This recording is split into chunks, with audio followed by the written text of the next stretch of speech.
This week on Bricks and Clicks, how your story defines your brand and marketing strategy, what you need to do to make your products pop online, and the digital tools helping every business get paid on time.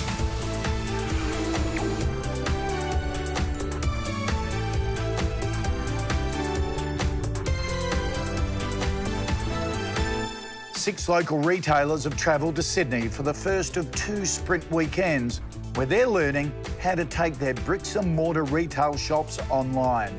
They've already spent day one with some amazing experts and inspirational mentors who have helped guide them through the first 3 modules of the online Bricks and Clicks course.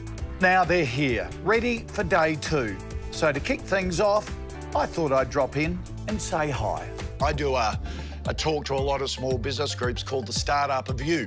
That it all goes back to you, the individual, as the small business owner. You set the culture, you set the dynamism of your business, you set the creativity of it. And when it comes to technology, it's got to be you as well driving it. It was awesome to meet Kochie this morning. It was really good. He's got some great insights and he knows small business back to front. So it's an exciting time and we hope you enjoy the program. We hope that a lot of other small business owners actually can see what you've done and said, well, if they can do it, I can do it as well. We did get to meet David Koch, didn't we? Yes. So we're very excited about that. We've got a photo to prove it. We're very happy about that. Enough from me, because it's time now to welcome today's millionaire mentor to soothe and nourish this digitally unhealthy lot. Your mentor for today is a lady who built Nourish Life. I didn't sit down one day and think, oh, I want to start a business. It just happened. I was actually just doing a blog about my passion, which was how can we stop using so much plastic? How can we start thinking about not using microbeads that are killing our fish? And so that was my passion. And then it just sort of fell into a blog. And then this is the crazy thing about digital. When you put something online, it finds its audience. And you wouldn't believe how many other mums were contacting me and saying, you know, I want to know more. Where can I get these things from? I didn't know that about microbeads. What do you use instead? And it just sort of took off. Back in 2011, so I bought 10 lip balms. They were 99 cents each wholesale. I sold them for $10. And then I bought more. And I bought more flavours and more, and then it just snowballed from there. The fact that she actually bankrolled it herself and she didn't get any funding from anyone, so it's a pretty gutsy effort. The #1 word of advice, you only have to get 70% of it right. Do you know what, with digital? I didn't even do that. I probably only had 40% right. I would put something up, and if it didn't work, I just deleted it and redid it. She was really inspiring to actually just get it out there and if you need to adjust it later, if you need to make changes and improve things, you can always do that after. I think when you talk about the personality or the brand essence that you have for your brand, and for me, I wanted Nourish Life to be this high-end, glamorous Rolls Royce of natural cosmetics. And I am the complete opposite of that. I am an absolute dag. I'm a mum, I've got 4 kids, and there's literally nothing glamorous about me at all. And so that was a really interesting point, because when I was on Facebook, I couldn't fake that. Just what she said about being true to who you are, that really resonated, and just do you, and things will flow from there. I thought that was really powerful. So that's how I built my brand, just being myself. And I think you can't go wrong doing that because you can't get caught out. Irene Falcone from Nourish Life was awesome. Really inspirational, really liked her. You know, if you were to ask me what's the one thing that got me there, I have to say it was Facebook. And it was because I sat down and I worked out, you know what, every dollar that I'm spending on Facebook, I'm getting like $10 or $11 back. I thought, oh, hang on a second. I'm spending like $1,000 on Facebook. I'm getting $10,000 back. What happens if I put $5,000 on Facebook? Put $5,000 on Facebook, $50,000 in sales. And it's very easy. Digital's great because you can tell straight away every dollar you spend or every cent you spend, what are you getting back? Just awestruck by that woman and like what she'd done in that, you know, very short amount of time, and just blown away by her story and wow. And wouldn't that be great? That's what you want. That's what you want, don't you? From $100 to $20 million in 8 years. If we could grow at such a scale like her. We could make so much money for artists. Yeah, it'd be a good platform for us to, you know, make a difference to other people's lives, not just our own. Irene is an incredible story, from $100 to $20 million in 8 years. Wow. After the break, staying true to you. The stories that will help define these businesses' online brands. As the saying goes, behind every great man, there's an even greater woman. Well, when it comes to your brand, the same concept applies. I hear all the time that consumers don't buy products, they do buy people, like you've just seen from Irene Falcone's story.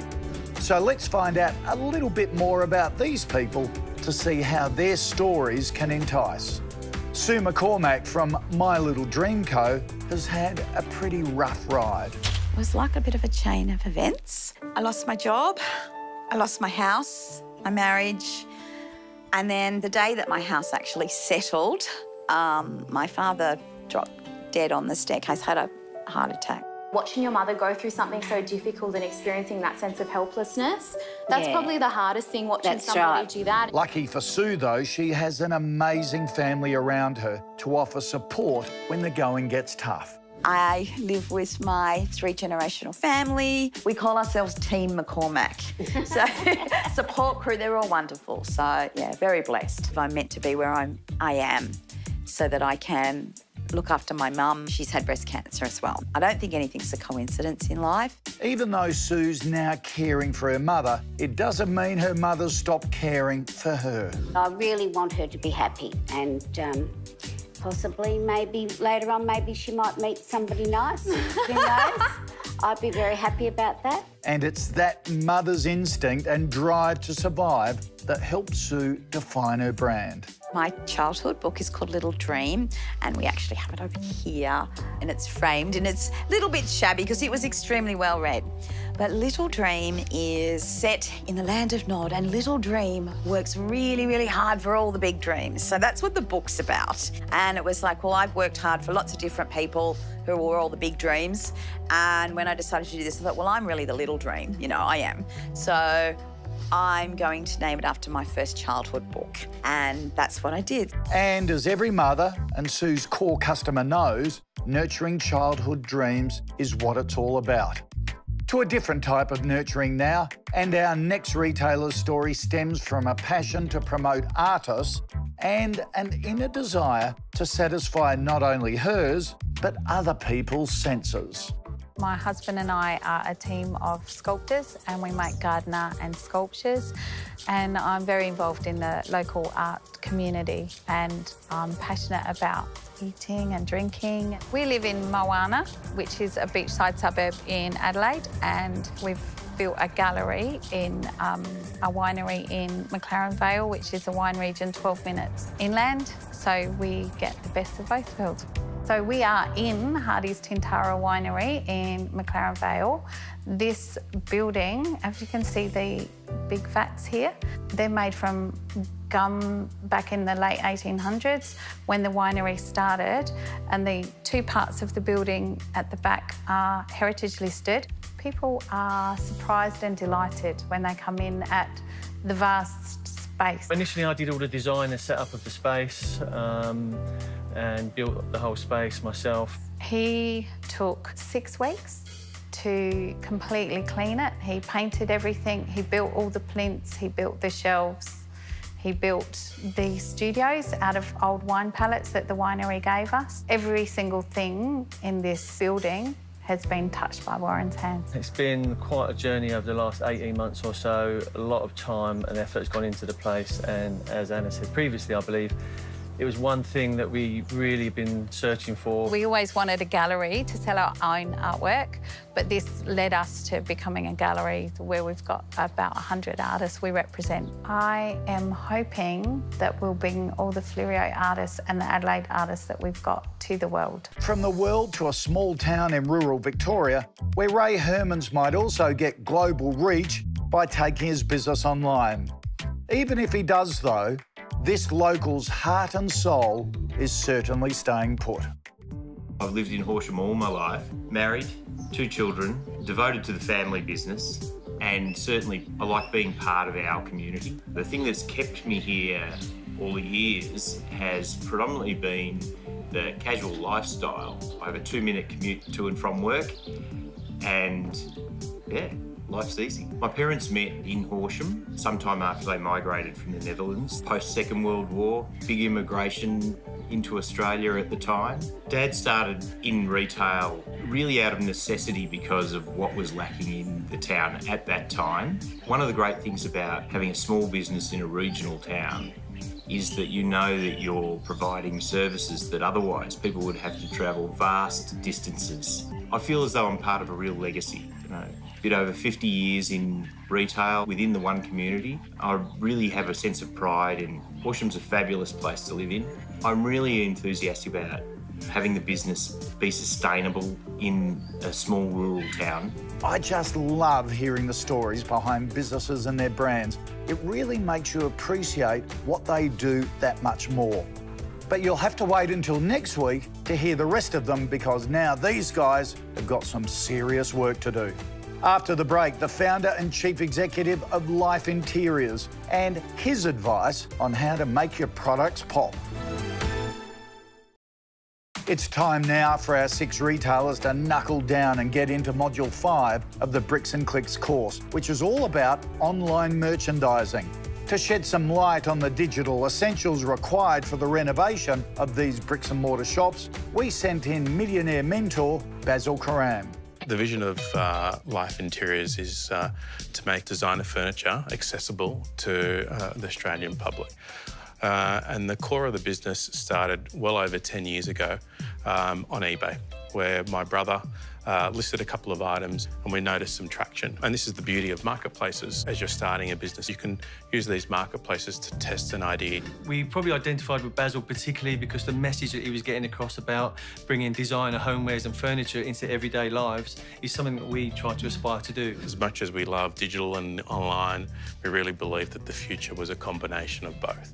So we actually then opened up a small retail store in Pyrmont. Basil's business, Life Interiors, was really inspiring. Admittedly, they've gone the other way around, from online to bricks and mortar. We ran in Sydney for a couple of years. We could see that we were selling a lot of product into Melbourne.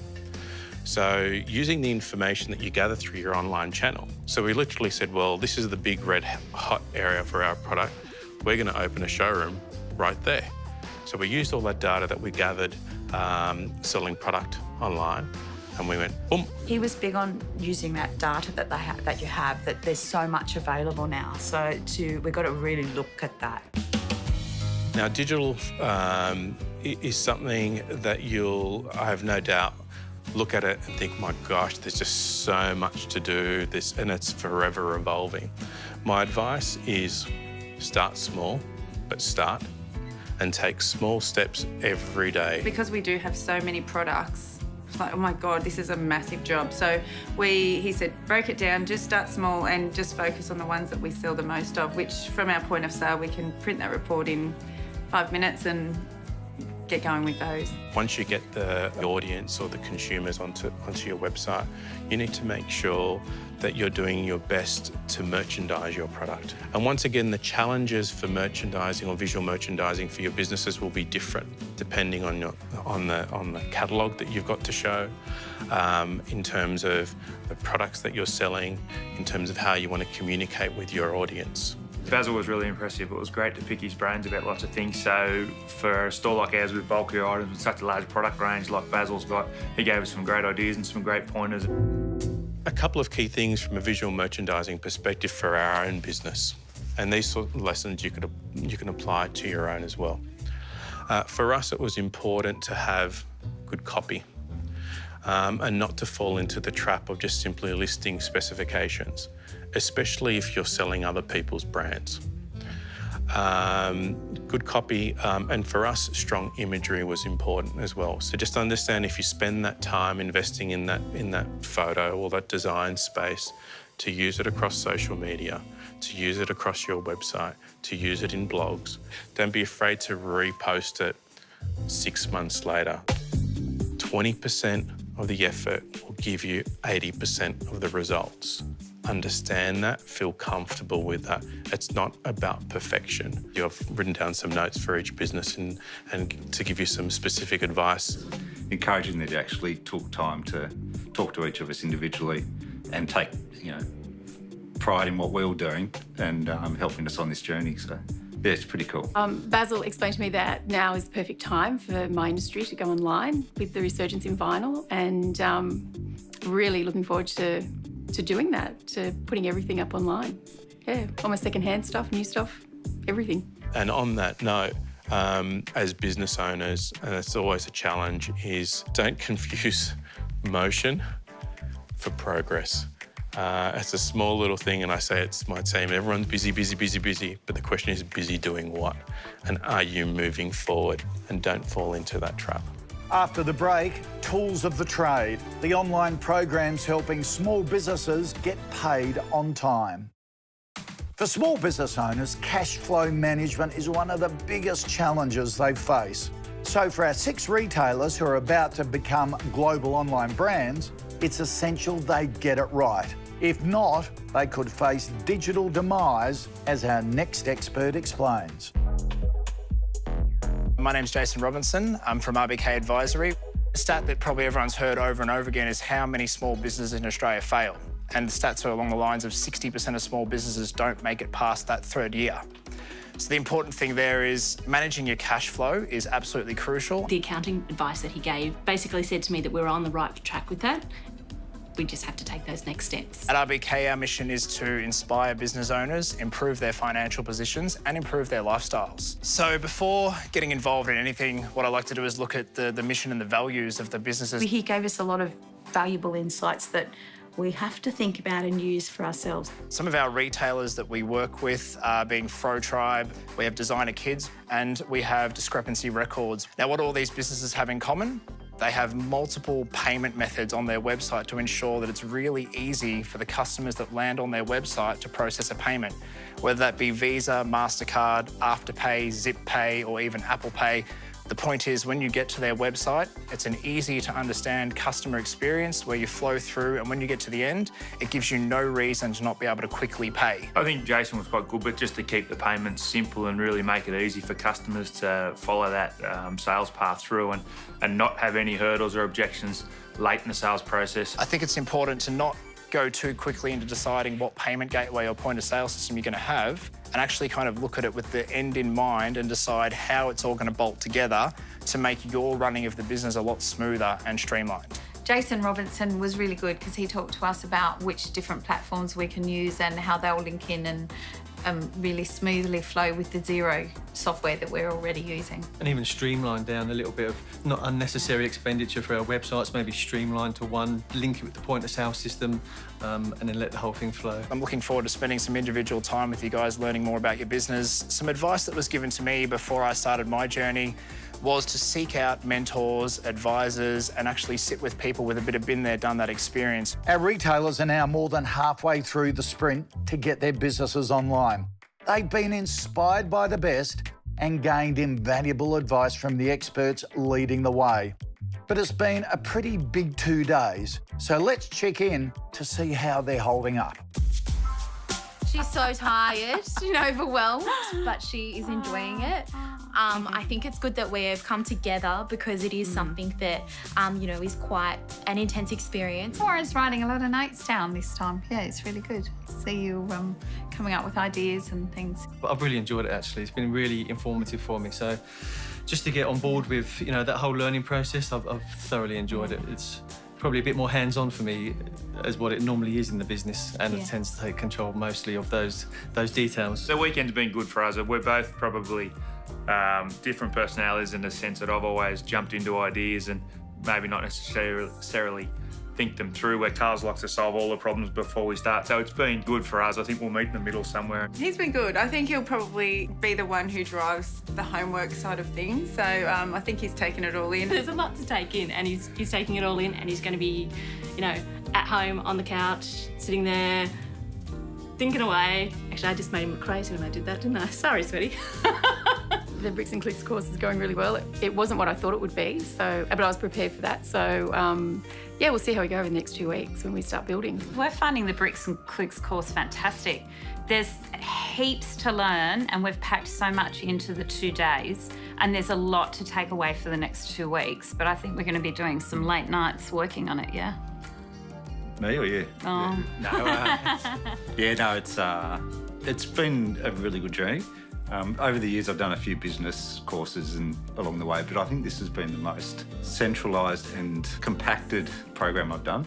And don't forget, if you want to join these guys in getting your business online, head straight to bricksclicks.com.au and sign up for the course. This course has given us a huge amount of impetus and the confidence to do it as well, hasn't it? Yes, definitely. Yeah? We feel confident? We feel confident. We feel confident. Are we ready? We're ready. We've even started to build, haven't we? We have. We started building our website today. Yeah. Next week on Bricks and Clicks. Straight back to work, rang our web guy, rang our printing guy, and got our website pretty much done.